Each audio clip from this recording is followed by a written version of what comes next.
As someone who interviews people on a frequent basis, I'm always looking for a bit of a hook to make sure that the audience is interested right from the very beginning. Well, might I recommend that if you're in a similar position, you have something like this for your hook.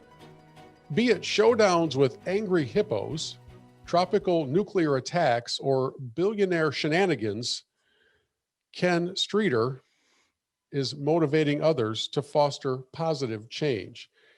And with that, I cannot wait to dig into the story of Ken Streater. Welcome onto the Big Impact. How are you? I'm doing great, and I'm excited to be here and honored to be here. Thank you for inviting me. Well, I just laid out just the beginning of a path of conversation. I don't know where you want to go with it, but it all does lead to this concept that you've captured in a very highly reviewed and regarded book called Be the Good. So let's take us first back into the story of Ken Streater and how you got to where today you are. Well, so the braided stream approach condensed into just a minute or two is I was born and raised in Southern California, went rafting with my dad when I was in my early 20s, discovered just a deep passion for it, and became a professional river guide, and was able to run rivers around the world for a number of years as a guide and then a manager of a rafting company, and then ultimately owning my own. And the good fortune throughout all of those experiences that I uh, realized from my mid 20s on up till today is having interactions with people in beautiful natural places in big cities around the world that led me to realize there's a ton of good in the world and that we each have the capacity to become a force for even more good. And so I just recorded in the book some of my adventures and some of my conversations. And lo and behold, I've got a book that I think offers some pretty good ideas to folks in order to change circumstances or their community. As we get ready to dig into some of those stories, let me first back up to this concept of be the good. We're in a culture that negativity earns the headlines, earns the attention. We know that. If it bleeds, it leads is sort of the unpleasant way to look at it, but that's kind of where we are. Have we lost sight of the good? So the short answer is no. We just have to peel a layer off, almost like a lens off. And that's not a lens that we're creating from within. That's a lens that has been put on us to some degree by those that want to profit from telling stories. There's a media expert from the 50s and 60s. His name is George Gerbner. And he essentially said that those who control the story, those who provide the narrative, govern a culture. And so my effort with Be the Good and with so many other people out there like yourself, whether it's via podcasts or books or different types of media, we're trying to control the story, I think, in a way that is far healthier and, most importantly, far more accurate representations of who we are as a people. And so you've got a media layer that their job is to make money, and they've figured out the best way for them to get people hooked, and that's to, as you say, play stories that are not representative of who we are, but get us through our ancient fear drivers. And that's the layer that we have to peel back. And the goal with Be the Good was to illustrate that there's a ton of good out there, and here's ways that you can augment what good is already out there. Have you ever been able to discern why it is that we as a culture often choose the negative? I have this theory, dates back a lot of years to when the supermarket checkout aisle was heavily populated with tabloids. And I always thought, who buys this crap?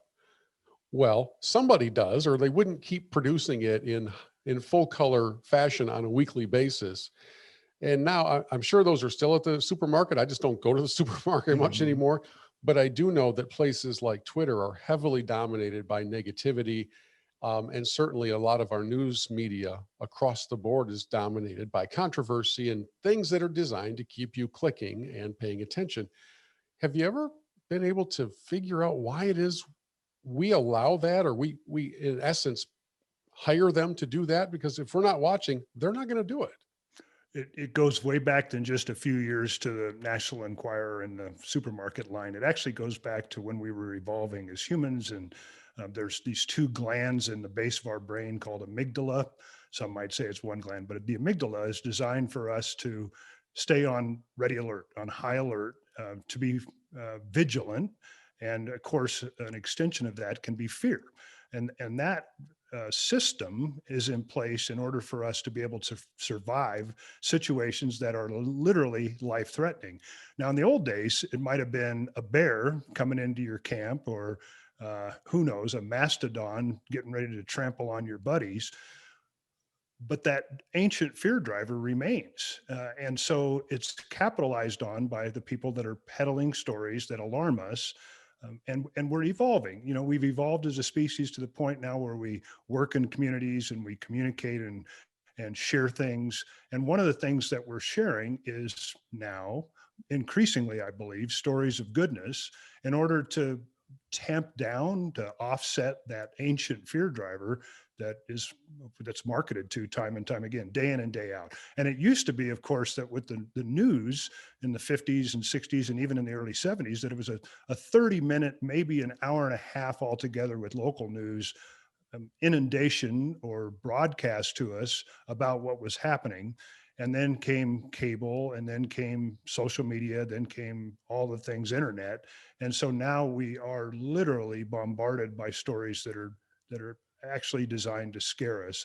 Mm. And there's industries that partake in that more so than others. But again, getting back to what I was saying earlier, the narrative, we as a society, we as a people need to continue to empower ourselves to share a more accurate narrative that includes more goodness. And I'll give you one example of this. The nightly news that you see on the major networks is essentially a 30-minute program.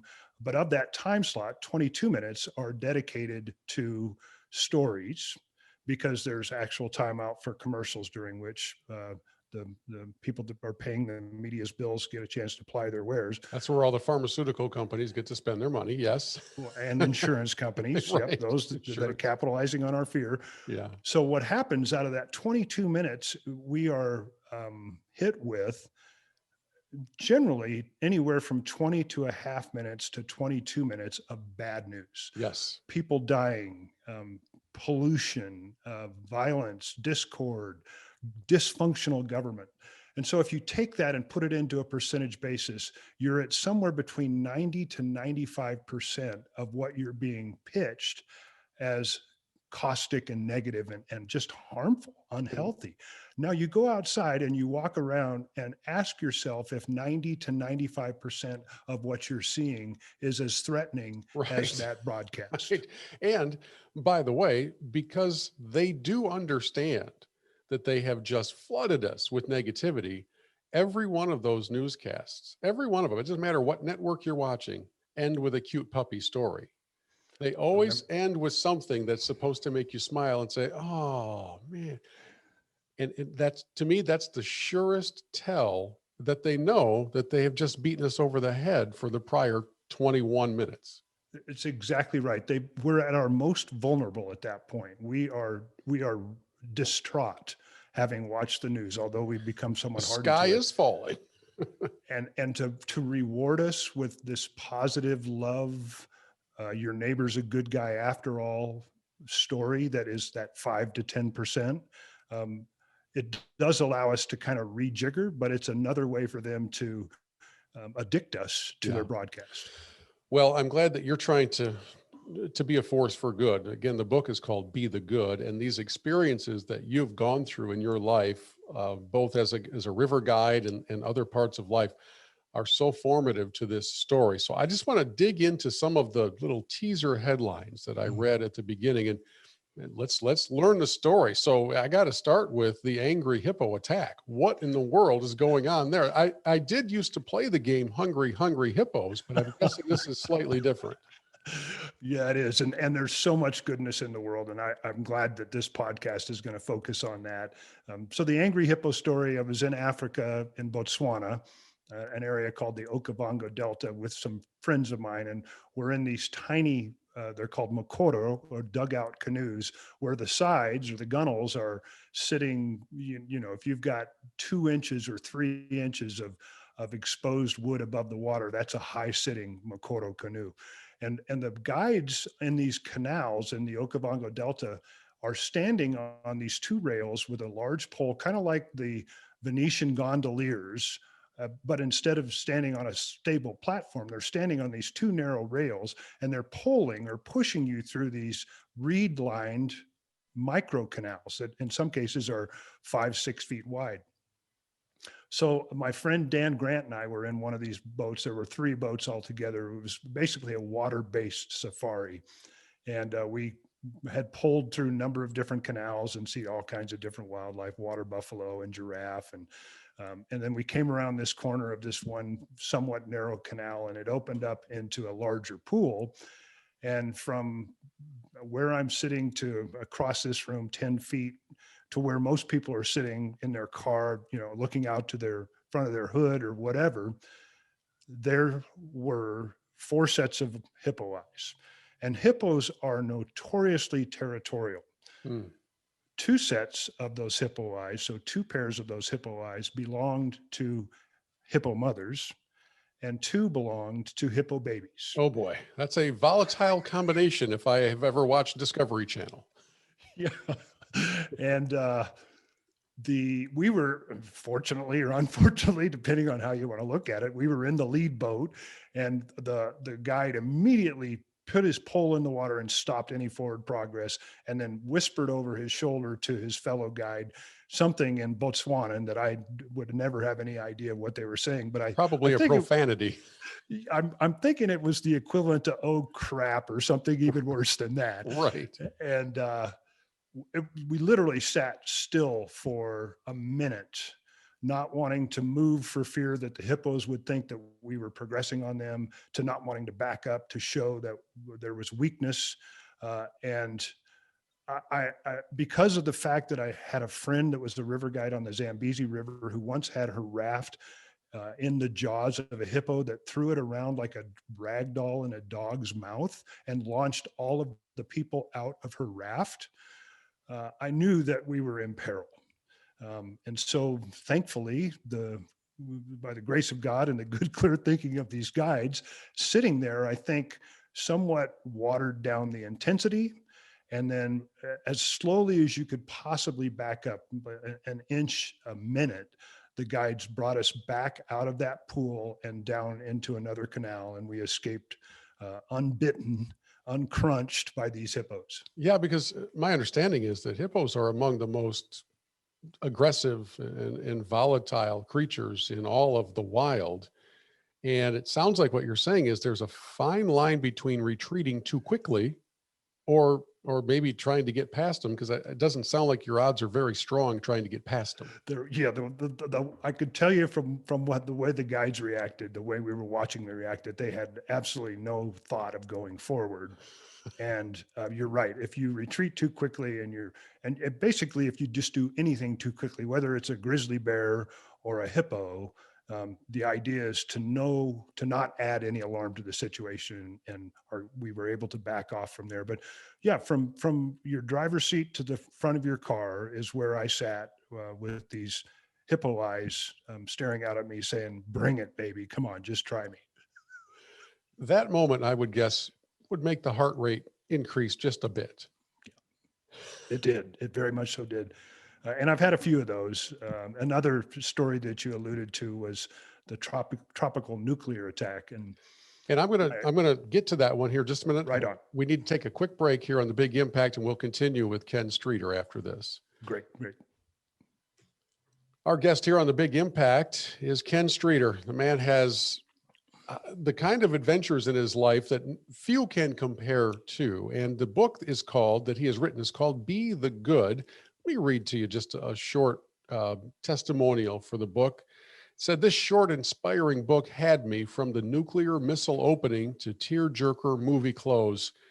It offers practical wisdom on how to be a better person and a happier one." That comes from Jonathan Alter, the author and journalist and documentary filmmaker. And there's lots of other high praise that came in for this book, Be the Good. So Ken, before the break, we were telling everybody about the angry hippo attack. And as these life experiences all contribute to your desire to see people be the good, I've got to figure out what a tropical nuclear attack is. So my daughter is a gymnast, and we live in Central Oregon, and her gym flew to Hawaii for a gymnastics meet. There were probably 6 or 8 families that flew over to Hawaii, not the big island, sorry, Oahu. And we were about 10 miles east of Honolulu, fairly close to Pearl Harbor, at this gymnastics meet.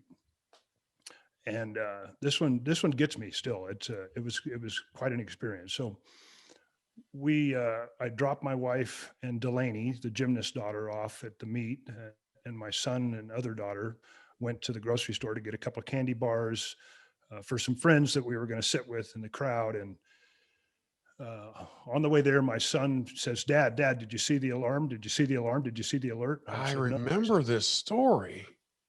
So it popped up on our phones on Yeah. his first. Inbounding nuclear missile. This is not a drill. A drill. Yes. Oh my word. That's just a And few years ago, right? it was a few years ago, and it's important to place the context of this event. This was when our government and the North Korean government were playing Chicken. one-upsmanship. Yeah. Chicken, exactly. When the leader of North Korea was bad-mouthing our president, when our president was bad-mouthing that leader, and they were basically playing chicken. And it was in the middle of this when we got this alert on our phone. And so my first thought was, is this a mistake? Right. My immediate second thought was, it's not a mistake because of what's been going on with North Korea. And Hawaii is the closest state to North Korea. And so, of course, it made sense that if he was going to launch a missile, it would be at Hawaii. We U-turned across the highway, headed back to the gymnastics meet facility. Couldn't find my wife. I texted her. There are people just scrambling at the door, Hawaiians and other visitors, scrambling at the door, trying to find loved ones on the phone, just scared to death. And the reason that people were scared to death is because for the 2 months leading up until this, the residents of Hawaii had been practicing nuclear missile drills. So it's all super real. I mean, this, especially when the alert says this is not a drill. Exactly.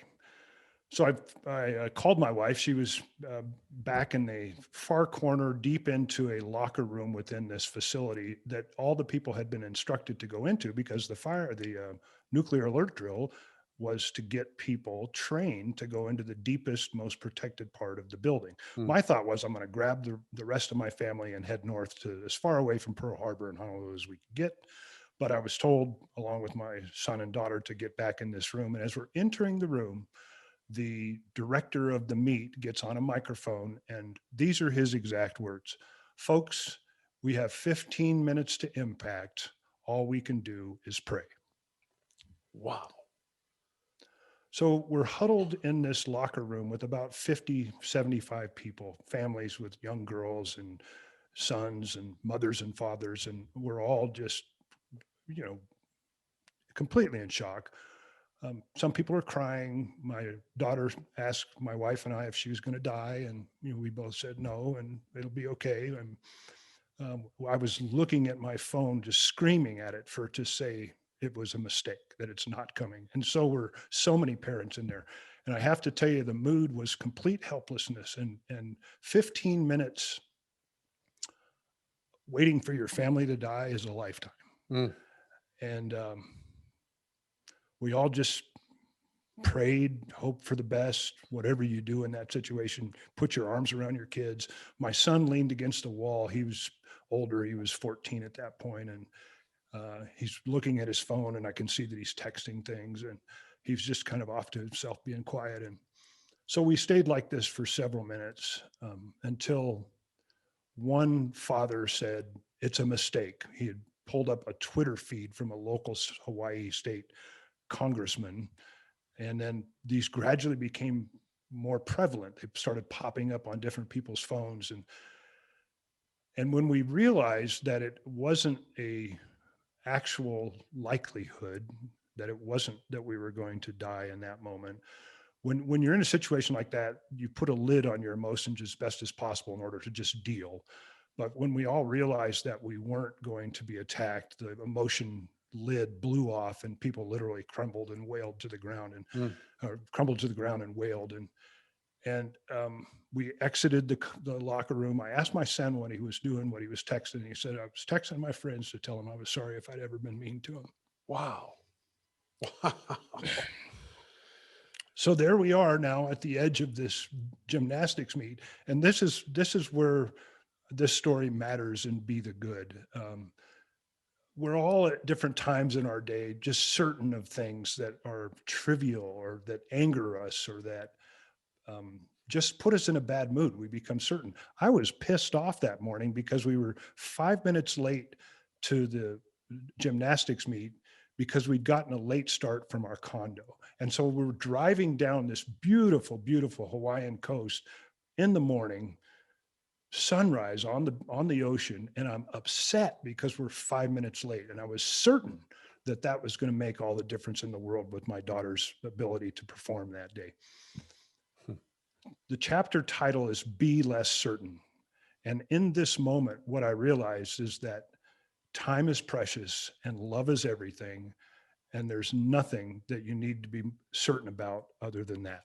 And that's a message in my book is to just to remember that time is precious and love is everything.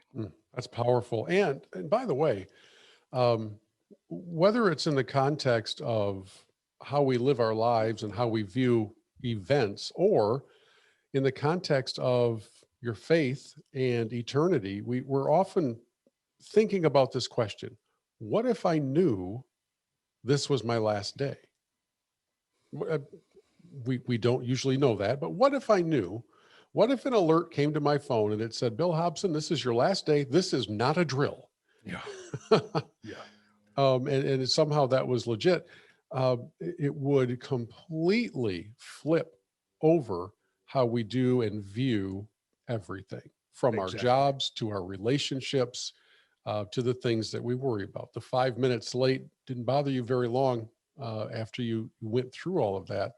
Correct. And in this context and concept of Be the Good, I just went through this discussion. I won't bore you with all the details, but I just went through this discussion about a major policy decision for an organization that I work with. And the question on the table was really pretty easy. It was pretty simple, but there were some feelings involved and some politics involved that in the end would derail this question from being this issue from being approved. And after a lot of debate, after a lot of conversation, it finally came back down to, we should just do this because it's the right thing to do and it's good for our neighbors. And that could have saved a lot of angst, a lot of time and all that. But we often think of things only in terms of me, me, me, me, Yeah. me. And in moments like that you just described, Ken, you were thinking about your family. Yep. You were the provider, the protector, the dad, and you wanted to make sure they were all safe and sound, not just on time. And it's interesting how those moments can really just flip us over on our heads. Yeah, and what you discovered in that moment, what I discovered in that moment is that it's connection. It's not to sound trite, or it's love. Yeah. And if we could all remember that, and that's partly what the book espouses, is to just remember the importance of connection, to do things that you can do to beautify your community and beautify on so many different levels. And it's interesting what you just talked about doing what's right. If you have to justify an action to make it right, there's a good chance that it's not right, because right really doesn't need defining. It's in all of us, and all we have to do is let it out, just like you described. To put put a button on that story, remind me of what happened, why that alert was sent out. I believe somebody lost their job, I think, but do you remember where it traced back to? Believe it or not, it's as simple as hitting the wrong button. Okay. Yeah, they're Wow. at the end of the shifts, at the end of the nuclear watch shift, for lack of a better terms, the employees are supposed to hit button A or button B, and somebody hit a wrong button. And throughout the state, and not just on Oahu, but throughout the entire state, people reacted as if it were real. And believe it or not, there were some people that actually went down into manholes. They went under manholes into sewers in order to get completely subterranean. So it was viewed as absolutely real, and it was traumatizing. But again, events like that, and that's what I allude to in the book on this chapter, is events like that remind you of what matters. We are visiting with Ken Streater here on The Big Impact. He is the author of Be the Good. Let me read another testimonial in support of the book. It says, when we lead with kindness and love, there's no limit to the kind of change we can make in the world. In Be the Good, Ken Streater cuts through the obstacles to make clear how each one of us can be a force for good every day in the communities in which we live. It's an important reminder that each of us has an opportunity and responsibility to focus on what's really important. And that comes from Maggie Doyne, CNN's Hero of the Year and the CEO of the Blink Now Foundation. Ken, we're going through these life experiences you've had, the hippos staring you down, and then the terror of this nuclear attack warning in Hawaii that we all remember happening, but we weren't there for it. Yeah. So this is very different to observe it from afar. A couple others here in the time we have remaining. Billionaire shenanigans. What is that, and what'd you learn from it? So I have worn a number of different hats, and one of those hats has been a consultant to Fortune 500 um, wealthy individuals. And there's been so much that I've learned from them, and there's been so much good that I've learned from them. The challenge is that sometimes their drive isn't founded in right or good, and they'll pull strings in order to get their way in unhealthy ways. And I just remember on a beach once arguing with another consultant, a broker, over this commercial real estate deal, and we were haggling over $50,000, which is a ton of money to most people, myself included, haggling over $50,000 in order to save my client some money. And it was a $10 million investment he was considering. And the lengths that person went to in order to get his way over what is in his financial world a relatively trivial amount, I just considered it to be a shenanigan. I don't want to belabor the point, but I think all of us have the ability to lose track of what matters. And we all need to be reminded of what does matter. And this book talks about, in a couple of chapters, how people run businesses and how I've run my businesses. And the idea in my mind is to lead with hearts in mind, and to lead knowing that at some point, the action that you're taking is going to affect somebody's heart. Mm. And if all business decisions were made on that level, then I think we would live in a better place. One of my friends and favorite authors and speakers is Stephen Mansfield, and he's written a lot of books, but one of them that he wrote and then speaks about it to audiences in person is the story of the Guinness family. Yes, the Guinness, the beer family. And I'm not a beer drinker, but it doesn't matter. The story is incredible about its origins way back a couple hundred years ago, and how they made decisions as a company that made no sense because they made decisions in favor of the people working for them. And those people developed a degree of loyalty that was so intense that during some of the darkest moments from a business standpoint for the company, you go through some wars, you go through some depression. I mean, there are times when business is not good. Those people would stay with them, and the company would stay with them, even against all logic, when you would think you got to cut half your workforce. And the story that he weaves as he digs through the historical account of that company is quite remarkable. And then when he brings it home, he says, this is how we should be operating our businesses today with the people in mind. Um, I'm, I'm a terrible employee. All right, Ken, I can tell you that. That's why I started my own company, because now I Good know for I you. can yell at the boss and people just think I'm crazy, but at least I'm gonna, I know where the responsibility lies. And there are so many opportunities for those of you in our audience today who are involved in leadership roles in business. Maybe you don't own it, but maybe you're a manager and you're in charge of a small department of people. You need to understand that the way you treat those people has an impact on their entire family. Correct. The interactions that you have, the fairness that you show. I'm not talking about being lackadaisical and just letting everything slide. I'm just talking about how you treat people. Do unto others as you would have them do unto you. There's a key twist to that golden rule, because most often you'll hear people say this: do unto others as they do unto you. That's not what it is.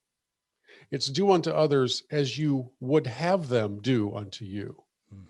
That takes away a lot of excuses for, well, he's a jerk, so I can be a jerk. Yes. It's not what it says. So I love that connection to be the good. That is, if you're involved in business, whether you're a billionaire trying to weasel your way into an extra 50 grand or not, or maybe you're a billionaire and you're the most generous person on the planet and you don't even put out a press release about it. Correct. Yep. And we're seeing more and more of that. That's a beautiful thing. The trend, even though we may not be led to believe this, the trend is actually to us discovering each other and discovering more good. It's just going that way. There's the evolution is for us to be increasingly connected. And there's story after story of businesses that are doing exactly what you described, where the leaders recognize that how their employees are treated during the day has a direct impact on how those employees go home and treat their kids, Mhm. how those employees go out into the community. And since we're at work 8 or more hours a day, most of us, the leaders that are wanting to reshape the world are recognizing the role that they have, not just in creating a healthy, positive, encouraging, successful work environment, but also the trickle out effect that that has on communities and families around the country. And there's also a number of organizations that are growing and growing in popularity and growing in impact. And one of the chapters in the book is, it basically says expand your compassion circle. And there's an organization out of Britain called the Flying Seagulls. It's made of people who volunteer their time, so they go to work and then they get some vacation time and they go with the Flying Seagulls troop to refugee camps throughout the world, and for 2 or 3 days give these kids in these refugee camps who have nothing really to hope for. They've been there in some cases weeks or months. They've been yanked from relatives. They've been certainly been yanked from friends and their communities. And this troop goes and does magic and sings songs and dances and tells jokes. And that's another example of how each one of us can become more engaged and create a better world. And the idea simply is in this chapter to expand your compassion circle. And within all of our reaches, we have a core group of people that we tend to with all of our heart, that we give most of our compassion to. But just imagine if you expanded that circle by 1 or 2 people that you normally would not tend to, like you tend to those that you love the most. And imagine the impact that that could have if all of us did that in our communities. I don't know. I don't think I've ever met a person who did expand their circle of compassion and regretted it. Yeah, no. I don't think they go to bed at night going, I was just too stinking nice today. Yeah. Yeah. And I mean, that's really a significant byproduct of the ideas in this book. This book has 20 chapters with 20 stories, and each chapter, each story has a recommended action item with that. And some of them are very self-centered, and some of them are very community-centered, but all of them have the same goal, and that is to improve yourself or your community And the greatest rewards come from that, as you just described. Nobody puts their head on their pillow at the end of the day and says, dang it, I shouldn't have been so generous. Because really what this all comes back to is when you're the good, you get good. And as you said earlier, that doesn't have to mean that you're getting praise through a press release. It just feels good when you put your head on your pillow at night. I have the opportunity on occasion, I should say, to be the keynote speaker at various charitable fundraising events. And one of the challenges that I will frequently deliver when it comes time, when the stories are wrapped up and it's time for the audience to take action, which means get your checkbook out, I will frequently encourage them to give to the point where their spouse looks at them and says, "Are you sure?" Right? Because quite often we as people, myself included, we can do things that rise up to our threshold, our personal definition of convenience. And then if we're going to cross that line, that's a pretty big deal. So if I'm going to volunteer for you, I'm going to squeeze it in over here and I'll let you know if I've got an hour to spare. That's convenient. Or I'm going to give the gift of $20, even though I could easily give $2,000 and not miss it tomorrow. But I've done something that makes me feel good versus a transformational gift. And in taking that challenge of doing something that's important and big enough that you take notice, that it crosses your convenience line. To me, that's where compassion starts. The other part makes you feel good. The compassion actually changes somebody else. And Right. I think Ken, if I'm understanding you accurately, that's really what you're after, which is to get outside of ourselves and start paying attention to the people around us in our communities, in our families, in our country. Yeah. There's an enormous benefit to self-help. And it doesn't stop there. There's a whole industry of self-help experts who are teaching us how to like ourselves more, or how to be more productive, and how to make more money, or how to find something in our lives that we're passionate about. The whole key with self-help is to not stop at self-help and to take it to the next level, which is us help. I like the way that sounds. We have only touched on a couple of the stories in this book.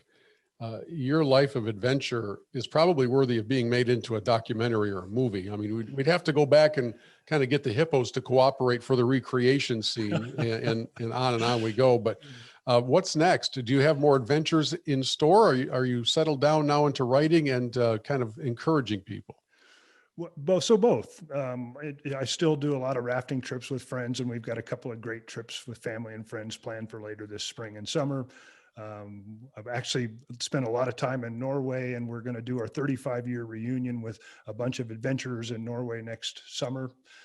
So we're planning that. I'm writing another book. I've written a handful of books. Another one is called The Gift of Courage, which tells stories of seven everyday heroes who, in one form or another, faced challenges in their life, whether they're physical or emotional or mental, situational, and they rose above those challenges and then went on to make a significant difference in their community.